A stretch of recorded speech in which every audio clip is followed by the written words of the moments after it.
Olympus is loud. I do not mean this as criticism. I mean it as observation.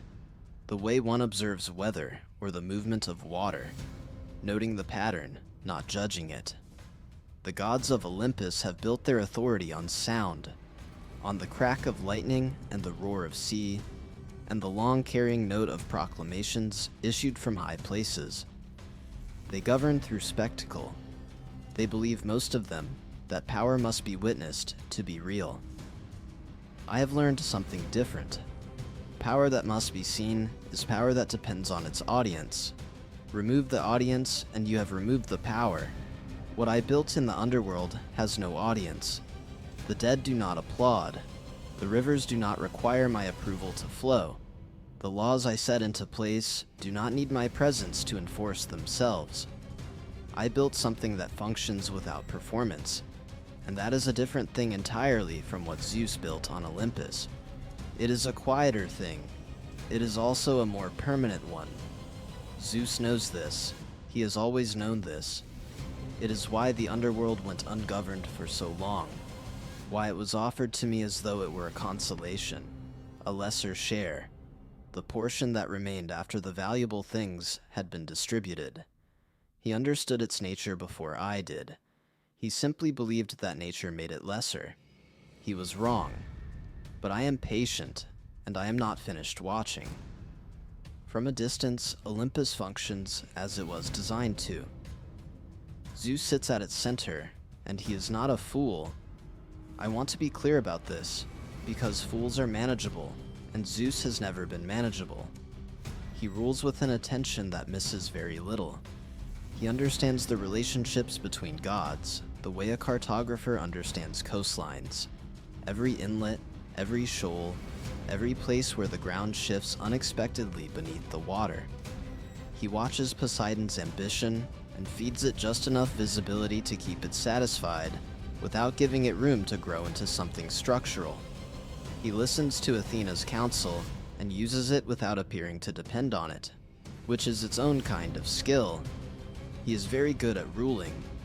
What he is less good at, what I have come to understand as the foundational weakness in the architecture of Olympus, is trust.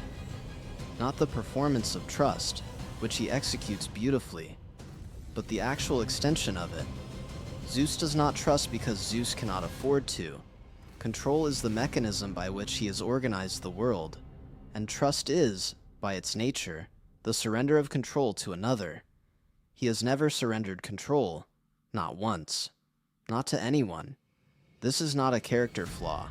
It is a structural decision. And like all structural decisions, it has consequences that compound over time. Athena sees this. She sits at the edge of councils and says less than she knows, which is a habit I recognize because it is my own. She watches her father with an expression that is not quite loyalty and not quite doubt. Something more complex than either. Something still forming, like a coastline that hasn't decided yet where the land ends. She is not ready, but she is paying attention.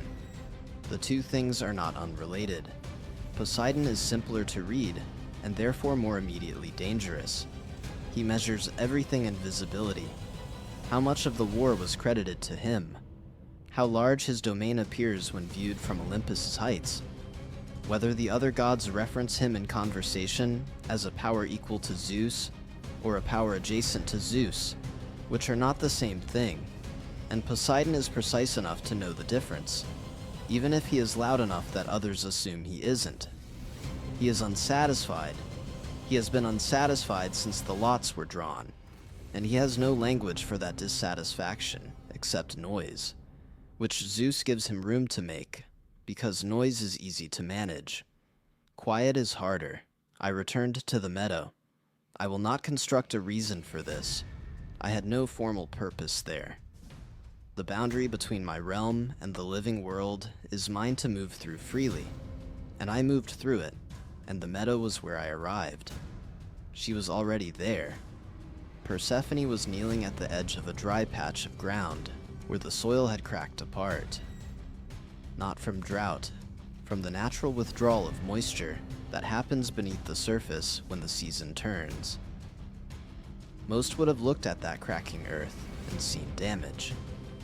She was looking at it the way an architect looks at a structural drawing, studying the lines, following them to their conclusions, understanding the system. I did not approach her immediately.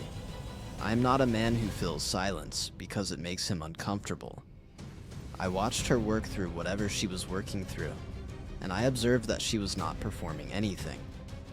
There was no audience for what she was doing. She was simply present with the dying piece of ground in the same way I am present with the dead, not mourning them, not dramatizing them, but attending to what is actually there.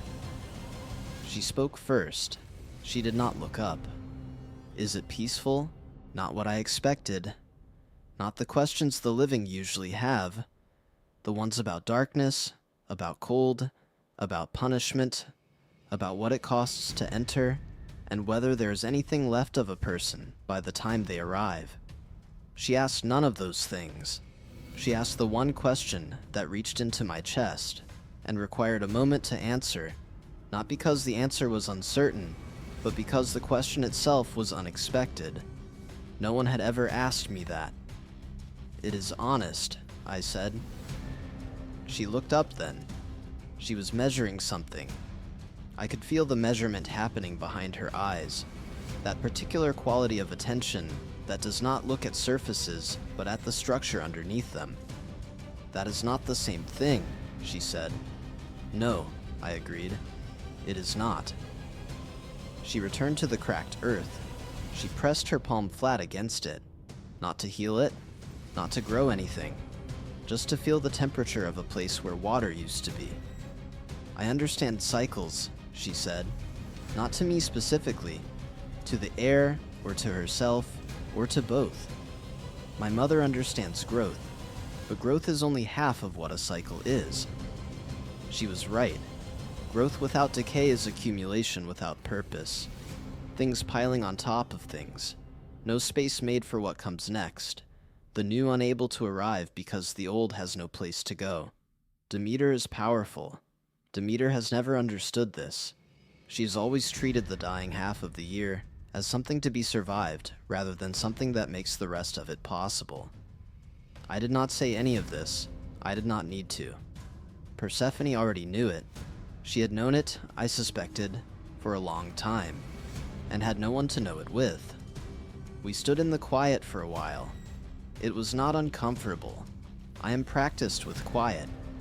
She seemed practiced with it too, in the particular way of someone who has learned to prefer it, because the alternative, Olympus, the noise, the performance, the continuous theater of divine precedence, leaves no room for thinking. She looked toward Olympus. I followed her gaze. From a distance, in the full light of afternoon, it looks like what it is supposed to look like. Magnificent, permanent, the center of everything. She looked at it for a long time. I did not speak. Then she looked at the ground, at the crack in the earth, at the place where the surface ended. She stood. She understood what the step would mean. I want this to be clear, because the world will not make it clear. Not later. Not in the version that Olympus distributes. She was not confused. She was not deceived. She was not a girl who wandered too close to an edge she didn't know was there.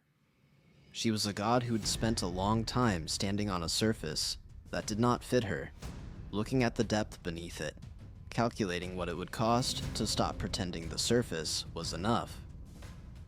She stepped forward, quietly, no drama, no coercion, just the deliberate placement of one foot past the threshold of what had been her life, and then the rest of her following, the way a decision follows once the first part of it has been made.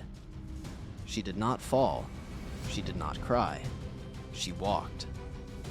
The world above began to notice her absence within hours. Demeter first. She has the particular sensitivity of someone who has invested everything in a single place and watches it the way a wound watches weather, alert to any change. Then the fields noticed, in the way fields notice things, slowly, through withdrawal, the green pulling back from the edges first. Zeus noticed Demeter, and Athena noticed Zeus noticing, which is a different thing from all the rest of it, and more significant than any of them understood at the time. I watched from my own side of the boundary. I understood what was coming before any of them made their first move, because I have been watching them long enough to know how they respond to what they cannot control. Zeus would need a story that explained the absence, contained Demeter's grief, and preserved the order of Olympus without requiring Zeus to acknowledge that one of their own had chosen something he didn't sanction. A story in which no one had chosen anything. A story in which something had been taken. They would need a theft. They would need a thief. I have been many things to Olympus. Forgotten, dismissed, the shadow credited with nothing. I was about to become something much more useful to them. History does not ask who walked. It asks who is to blame. The first lie Olympus tells is always the most important, because the first lie is the one that all the others have to fit inside. Build it large enough, build it early enough, and it becomes the shape of the world. Everyone who comes after has to live inside it, whether they know the lie is there or not. I knew, and I was patient, and Olympus had no idea what it had just given me.